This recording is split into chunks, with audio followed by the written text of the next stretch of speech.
Hello everybody, welcome back to my channel, or welcome if you're new here. Before we get started, I want to make the same disclaimer that I made on my last Feminine Habits video a few years ago. Getting closer to your femininity is a selfish experience.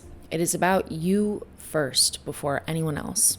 Getting closer to your feminine side is about getting more familiar with who you are. Contrary to belief, many of the practices of femininity are actually very antisocial. It's not about how you're perceived by others. And by others, I mean especially men. Enjoying your femininity is a deeply personal pleasure that men just they happen to bask in the afterglow of that pleasure. Femininity is not to be performative or transactional. And when I say performative, I mean performed like solely for another person and not the art of performance and theater. Those are two different things, I want to say. Now, before I go into the two habits, I need to explain to you where I'm coming from when I use the word femininity, feminine or woman.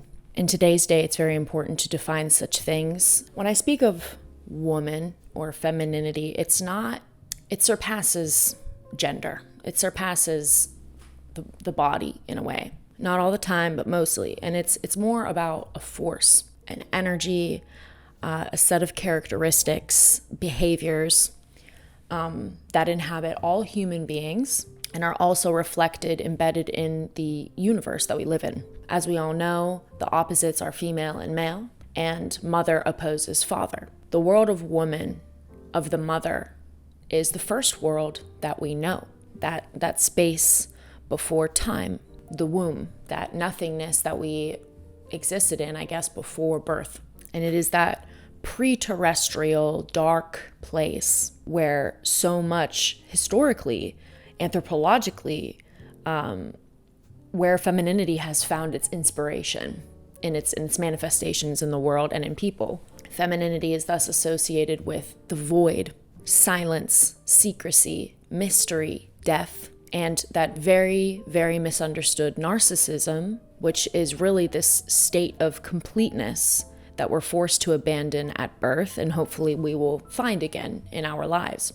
In so many words, embracing your feminine side is nourishing the part of you that finds solace in solitude and introspection. So now that we have that groundwork laid out, like I said, there are two habits and they kind of play off one another. But we're going to start with the first one, which is going to be writing like a woman. According to Kristeva, who is a psychoanalyst and critic, as posited in her book Revolution in Poetic Language, poetry ruptures the symbolic masculine order. It not only subverts what would be straightforward or obvious, but it also exploits the gaps in language. The gap is the gap between what we experience, of course, and what we can explain. And oftentimes words are meager substitutes for the real thing, for the real feeling. It's what we want and what we can have. The metaphor, for example, is figurative language, attacks the boundaries of classification and formal language. These are things that are governed by what is called the paternal law, by the masculine. A metaphor proposes that two unlike things are similar. Such an act, something as small as figurative language, can engender a kind of metaphysics. It opens up so many possibilities. It expands the world we live in. What we once thought to be singular, concrete, and reliable opens up into an infinite amount of meanings and significances. Metaphors challenge reality as we know it and argues for its expanse. This expansion through poetry is a feminine act. It's kind of like copulation between words and their meaning. Like I said, two things which were once separate now come together to form something new, give birth to something new. And it's no wonder that in Plato's Symposium, he speaks about the procreancy of the spirit, that the poet, through their work, desires for reproduction, procreation, new life. So to get in touch with your feminine side, I'd say write poetically, write like a woman. But what does that mean? What does write like a woman mean?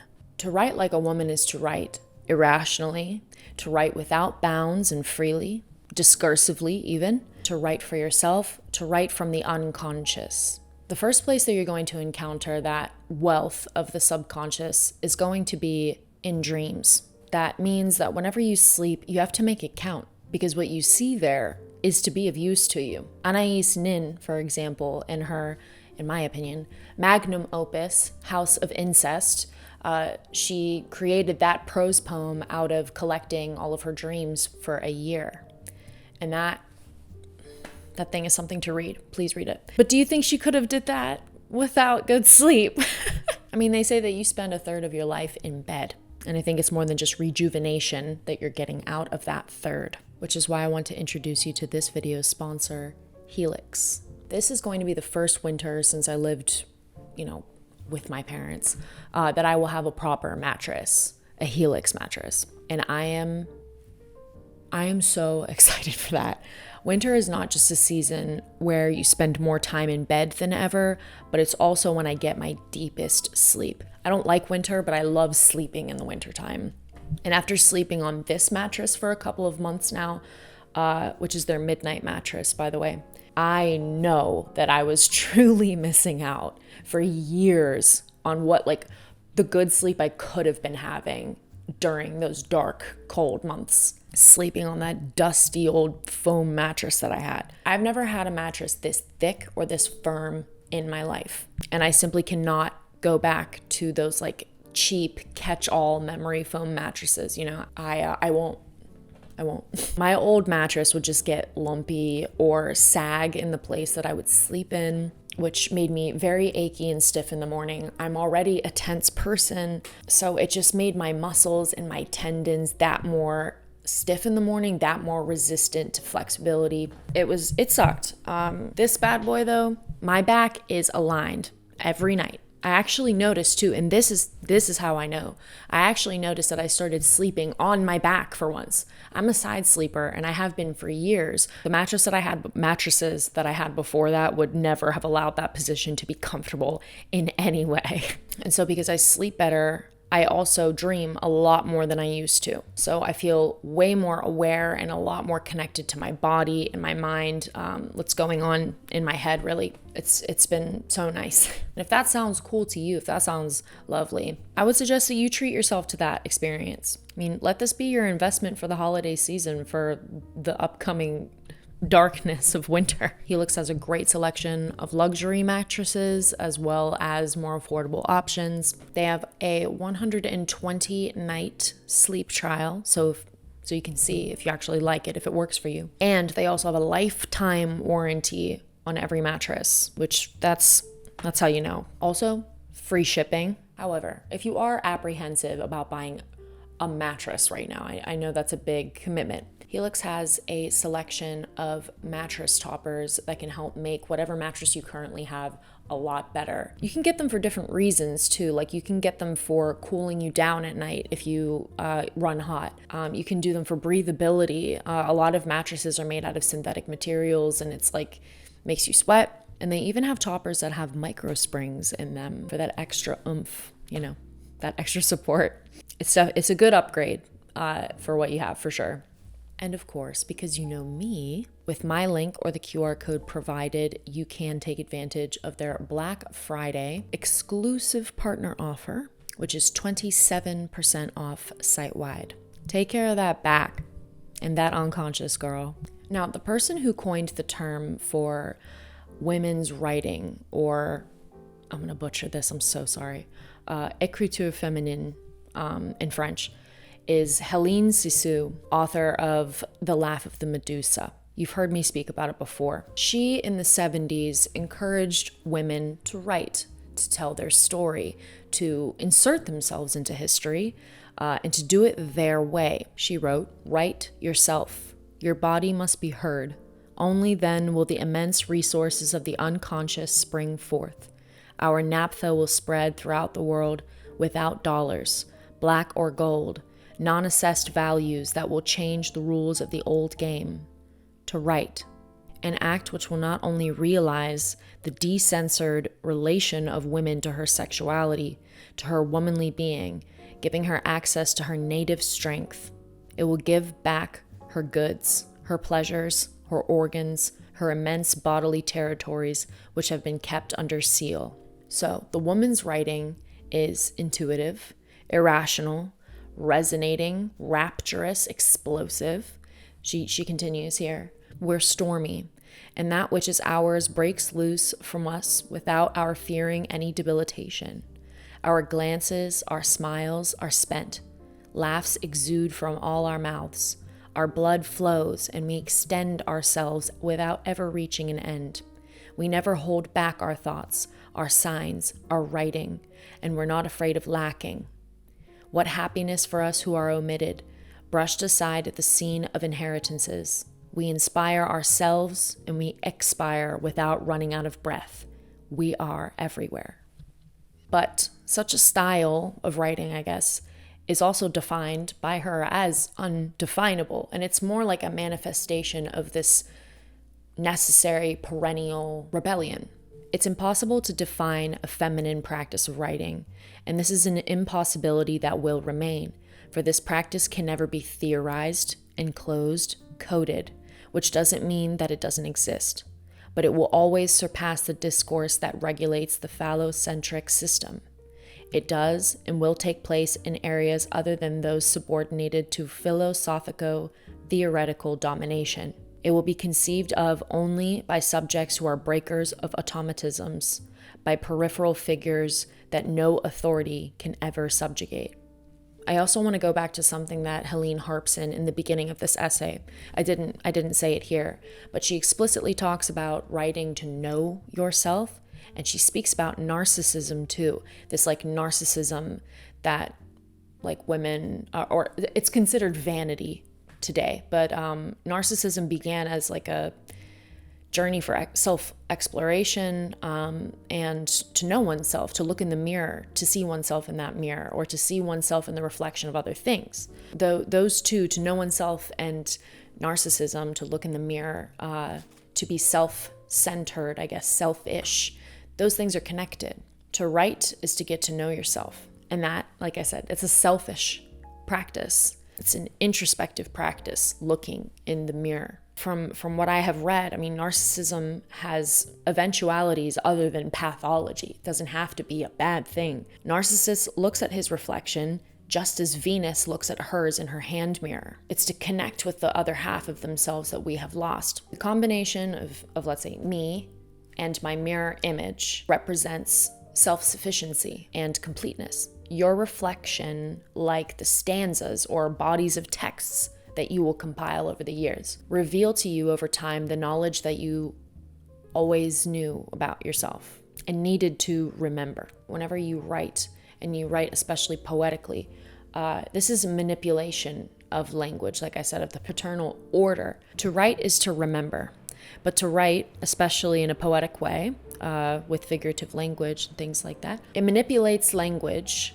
so in such a way that it divorces from the paternal law in a way, at least for some time, not permanently. This is where you abandon the codes, the systems, the laws, the general heterogeneity, the separateness that keeps the world small and inaccessible. To become in tune with your femininity is to mine that infinity that exists within you. And like Anais Nin would say in her prose poem, House of Incest, it is to spread yourself like the night over the universe. The other half is going to be silence, listening for that voice within you. Before written word, before wisdom, there was silence. Sige is a female primordial entity, I guess, whose name translated means silence. Sige existed before all things. Out of silence came the word. Out of silence came the desire to vocalize and to write. These are desires too which represent the separation from the womb, from the void. And as the title of this video expresses, this is a two-pronged approach to embracing your femininity, right? Before you can speak or explain something or act, you must first know what it is to be silent. To regularly sit in that silence and resist the urge to externalize yourself, literally. That is like what the phallus is, if you're familiar with that terminology. If not, it's not necessary. But if Sige is primordial, existing before life as we know it, she can be likened to a womb, that space of utter darkness, unconsciousness, and hush.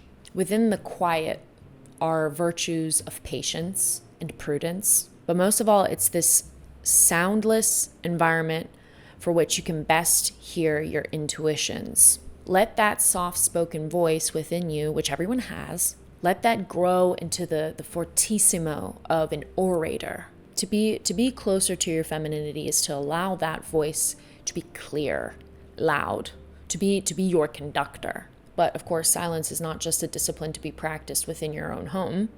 You need to do it in public too. You need to do it in stressful situations. When you observe, when you have to make a decision, and even when somebody demands an answer from you, you should know if it's time to answer or not. Be silent before you speak. Be silent so that you can learn. Another name to bring up, I'll probably name my kid this one day, is the name Simone. It's one of my favorite names. And I love it for many reasons, but particularly because it means to listen. And I think that what you name your children has great effect on them. I almost feel like it's giving them a destiny. And I'd like to think that if Simone was spelled with a Y instead of an I, it would be changed to mean to listen together. I don't know too much about semantics and how words are put together, but SY means together. So I think that's interesting. Anyway, the silence is the world of the semiotic.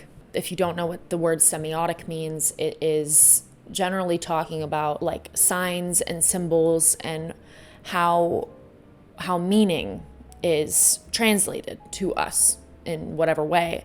So basically, the idea in linguistic semiotics is that meaning kind of lingers before it is given a form, before it is made into a word. The signs that you notice, if you are attentive, that is the language of intuition. Semiotics are the language of intuition, the language without words. Silence is also requisite for femininity for another reason. Of course, in silence, there is secrecy, mystique, wonder, faith, trust. Silence is about keeping what is yours, yours. Persisting within the quiet, in many circumstances, is expressing the deepest devotion to yourself. What you choose not to share with another soul becomes sacred to you. Over-communicating, over-sharing, talking just to fill the air, or talking just to hear the sound of your own voice. These are all very common things that people do today. And that is the masculine in overdrive. I'm not saying masculinity is bad, by the way. I suffer from this. I talk to myself constantly. And I know what it is, it's my way of trying to correct something, correct the world instead of just accepting things. So I know I see that masculinity within myself. I'm not saying it as a bad thing, but it's both feminine and masculine have their extreme forms, and over communicating is definitely a masculine tendency. Anyway, it's in other words, it's this obsessive need to fill up the void with words, and that provides a kind of safety. To name is to know, right? That unidentified object now has a name in it, and it's something that you can categorize it, you can register it. It makes the world less scary, and so it's courageous to linger in the dark for a while, to stand in the face of the unknown. But yeah, there is a price for having time to think. But I think the reward is far greater, because what is for you comes to you. You're not just obsessively making decisions or putting your foot in your mouth, that kind of thing. Anyway, the last thing I'll say here is in Joan Didion's essay, Where the Kissing Never Stops. You can find this in the book Slouching Towards Bethlehem. She talks about Joan Baez's school of nonviolence. And part of each day for a student is an hour of silence. And you're not even allowed to smoke. So that hour of silence, if it's not like completely obvious, is an antidote for aggression. What you do in that silence is the simulation of like taking a deep breath before you say something you shouldn't say, right? Within that hour, all external exertion is then retracted, the fire quelled for a moment. So yeah, give that a try. An hour of silence a day.